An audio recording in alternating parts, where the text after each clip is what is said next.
తెలంగాణ రాష్ట్ర ప్రభుత్వం నిర్వహిస్తున్న ప్రజాపాలన ప్రగతి ప్రణాళిక కార్యక్రమంలో 5వ అంశం మహిళల భద్రత, పిల్లల భద్రత, మాదక ద్రవ్యాల నిర్మూలన సందర్భంగా బుధవారం సూర్యాపేట జిల్లా పోలీసు మహిళా భరోసా సెంటర్ సిబ్బంది జిల్లా కార్యాలయంలో గల జిల్లా RTC depot, DMart, municipal office, Sudhakar PVC నందు పనిచేసే మహిళలకు పని ప్రదేశాలలో లైంగిక వేధింపులకు గురైనప్పుడు ఎలాంటి జాగ్రత్తలు తీసుకోవాలి, పోష్ యాక్ట్ ప్రాముఖ్యత ఎలా సంప్రదించాలి మొదలగు విషయాల గురించి మాట్లాడారు.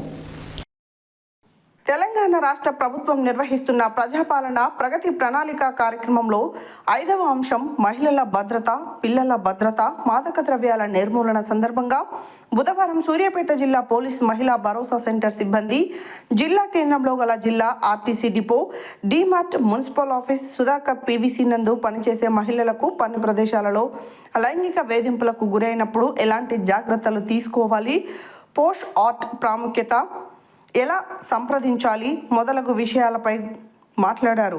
అలాగే మహిళలపై వేధింపులు జరిగిన, ఎలాంటి అకృత్యాలు జరిగినా వాటిని ఉపేక్షించకుండా పోలీసులకు ఫిర్యాదు చేయాలని, వేధింపులపై ఫిర్యాదు చేస్తేనే వాటిని అరికట్టవచ్చని సూచించారు.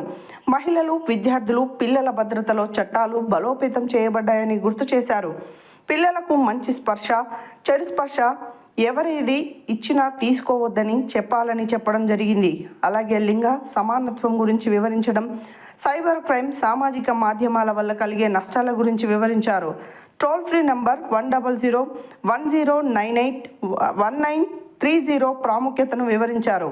ఈ కార్యక్రమంలో పవిత్ర, జ్యోతి, కిరణ్మయ్, వనజ, శృతి, ప్రమిళ పాల్గొన్నారు.